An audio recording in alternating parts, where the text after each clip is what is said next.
We need to bring the issue of mental health out into the sunlight, out of the darkness, out of the closet. Deal with it. Treat people, have centers where people can get necessary help. John Lewis.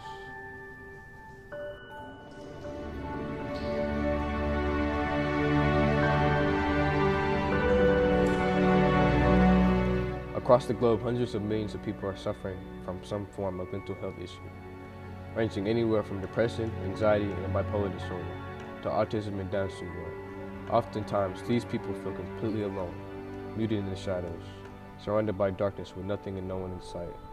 Let us bring light to these individuals through discussion and compassion, by listening to their stories and sharing in the discussion. Anxiety disorders are one of the most common mental illnesses in the U.S., affecting 40 million adults in the United States age 18 or older, or 18% of the population every year.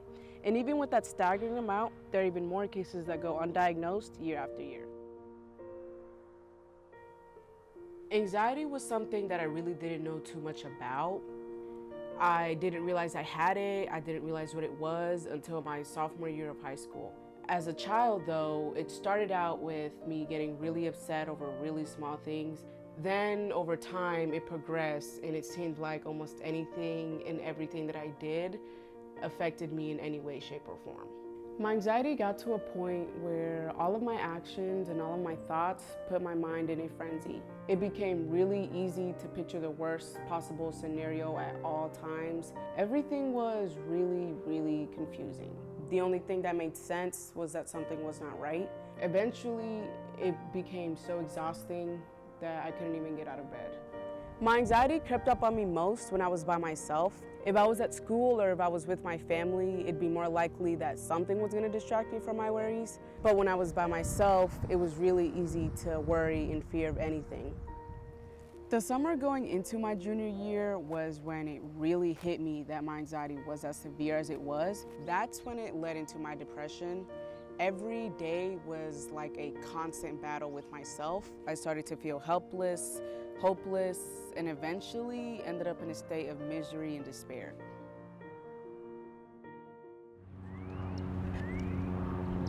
This is where it all started. What depression is to me is just feeling alone and sad for a prolonged period of time and feeling like nobody's there for you when really everybody's there, and you just feel alone. I feel like my depression started in elementary school. It was a very sad time for me. I was really big and overweight, and people didn't know how bad words can really affect people. I just feel like depression it just feels like you're drowning in a way. Your body knows it shouldn't take in the toxic stuff that you're receiving, but your body automatically defends itself until the very last second before you pass out. It's just terrible to see so many people deal with it and to see how people can think about ending everything because all they can feel is sadness and feel like they're alone, and it gets to me. I don't understand why depression is a thing and why sadness has to be in this world, but it's just a part of life and we all have to live with it, and it's just terrible. It sucks. Suicide, the act or attempt to take one's own life. As many as 8 out of 10 teens who have attempted suicide have asked for help in the past, including myself. My name is Josh Neal and this is my story. I grew up in Brownsburg, which is predominantly white, and I couldn't really hang with the white kids because they couldn't understand where I was coming from being black. And I couldn't really hang with the black kids either because they said I was too white to hang out with them. So I was in this weird gray area, like I didn't belong anywhere. And it was hard for me to make friends. Like I was really socially awkward, like a lot of things like that. And when I became a freshman in high school, that's where it became the worst because that's when everybody was deciding to become who they were and wanted to break off in the cliques. I didn't have anywhere to hang because nobody understood where I was coming from, being that middle ground, being someone that is black, but I guess sounds white. It's a struggle, being able to like feel like nobody understands you, nobody like gets where you're coming from. And that was the hardest part. Like, eventually I started thinking to myself, like, is it even worth it? Do people even care about you? Like, what's the point of being here if you're just gonna be alone all the time? Times where I just didn't even want to like, go out of bed in the morning, where I like hated myself for like things I couldn't even change. Eventually I did talk to somebody about it, and I realized that I wasn't the only person like who was feeling this way. I realized that people have gone through what I'm going through, and it's better to hear people's perspectives on the situation rather than to just keep it to yourself. Louise Penny once said, "When someone stabs you, it's not your fault that you feel pain." Those affected by mental health issues are not always born into misfortunes that they bear. Oftentimes, others inflict pain on us that is out of our control. Never blame yourself and never forget that you aren't alone. 1 in 3 people have experienced harassment of some form. Many never speak up. They remain hidden in the darkness, silenced by their own choices.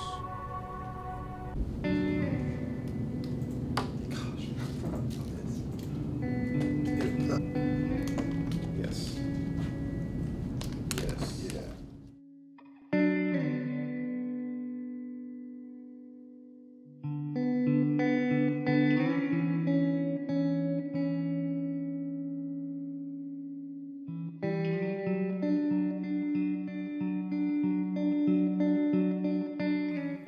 Harassment affects 3.2 million students a year. That's more than triple of Indianapolis's population. Many don't realize just the effects their words have on others.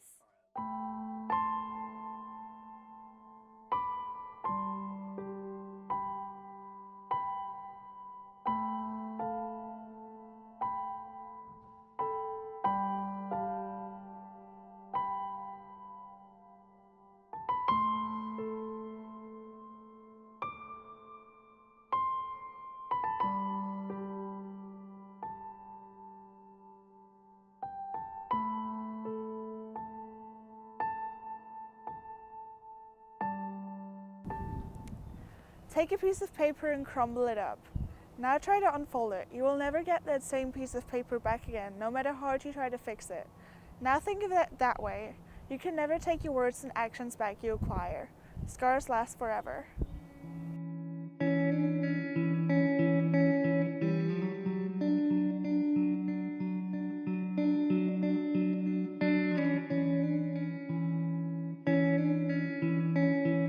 Make sure to pay attention to warning signs before it's too late.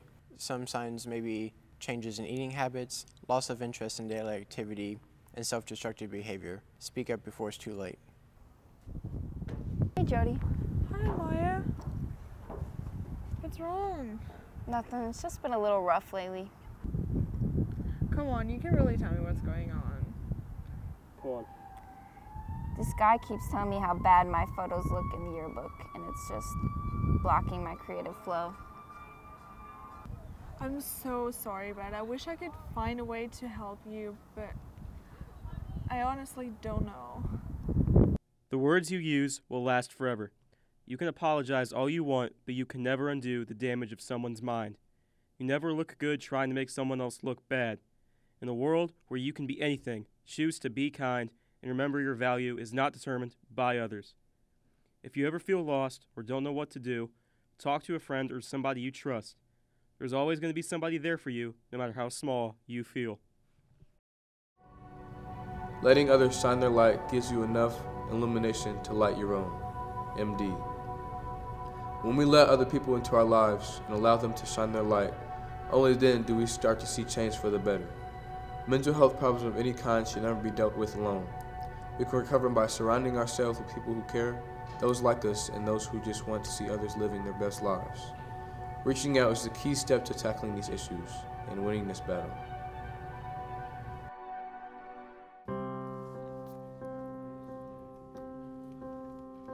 Hey guys, my friend's struggling with mental health problems. Do you know when I should step in? She's been changing the way she dresses, how she acts. She's not on social media. What should I do? Well, I had a friend that had anxiety and I helped him. I just kind of helped him calm down and stuff. Really, I just was there for him, supportive. Other than that, I don't really know what to do. I never really got the signs or anything. I just was trying to be a good friend when they needed. Well, I had a friend that was struggling with depression, and I kind of noticed something was going on with her because her entire mood changed.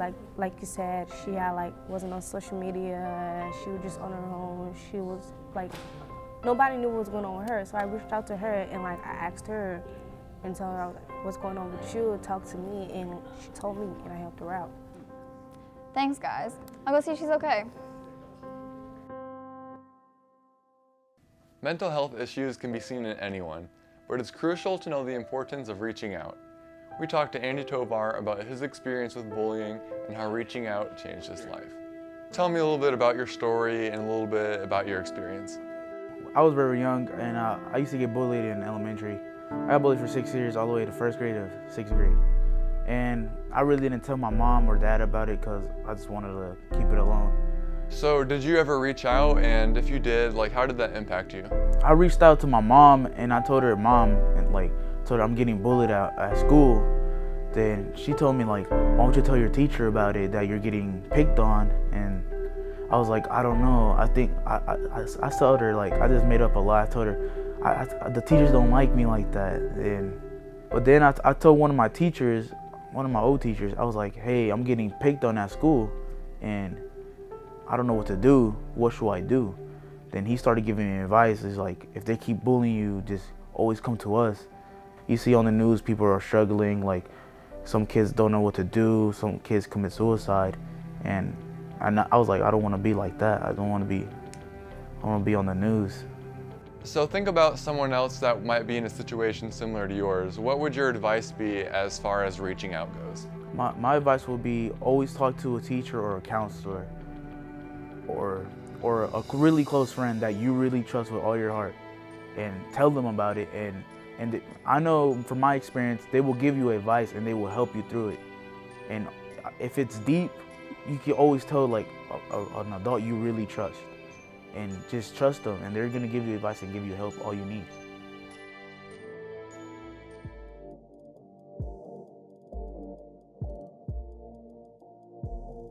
Hey Anna, what's wrong? Hey Anna, what's wrong? Are you gonna tell me what's wrong? Can you tell me what's wrong? Anna, what's wrong?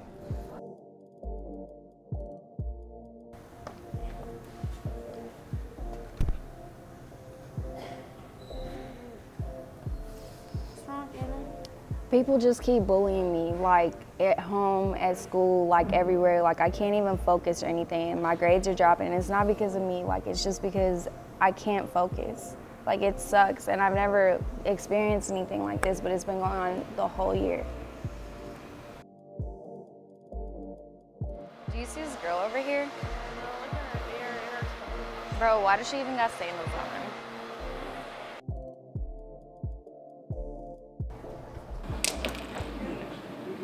Thank you. Your nails look nice. Thanks.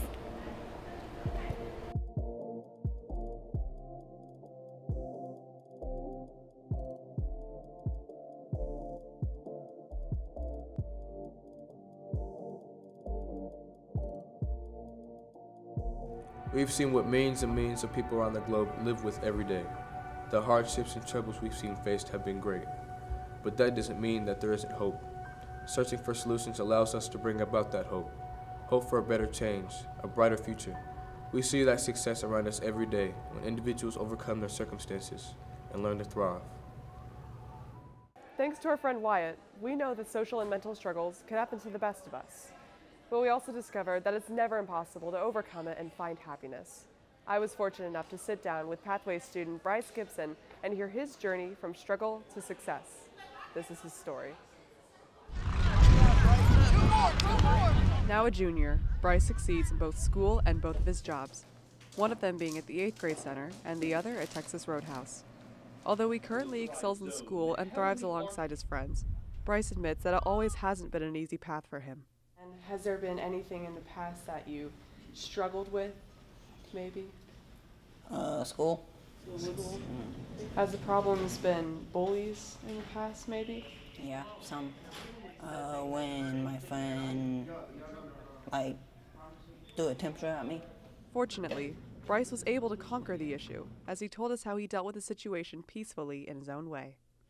Well, just walking away and stuff like that. Walk away from the problem. Along with solving the problem, Bryce found several activities that he enjoys spending his time participating in. Being outside, feeling all the breeze. When you were playing the games and doing the shot put, how was that? The shot put was hard. How about the relay race? How was that? I didn't enjoy it, but it was a game.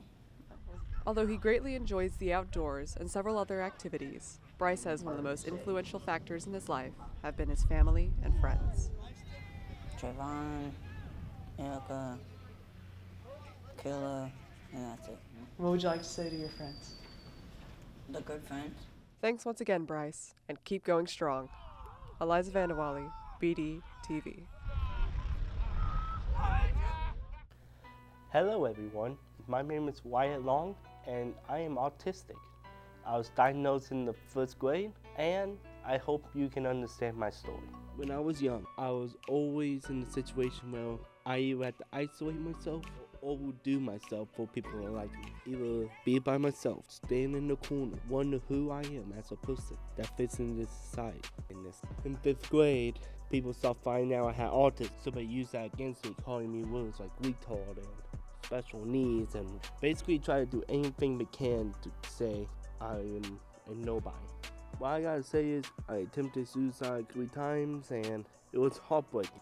So, in recovering from the situation of depression and trying to get out of the social anxiety, I would say is music and poetry. I do music because it calms my soul.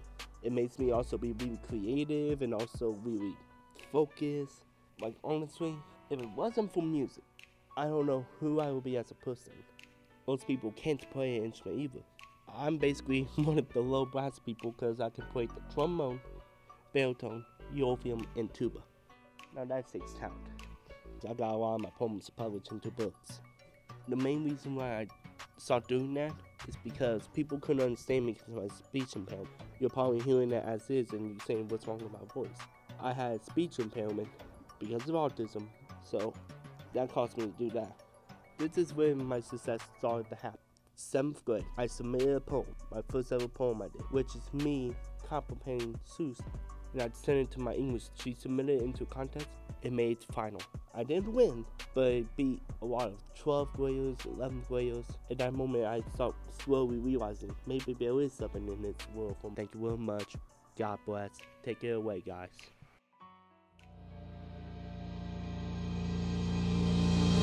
Where we were once scared and alone, enveloped in darkness, crippled by forces out of our control, we now stand illuminated by the lights of others and by our own lights.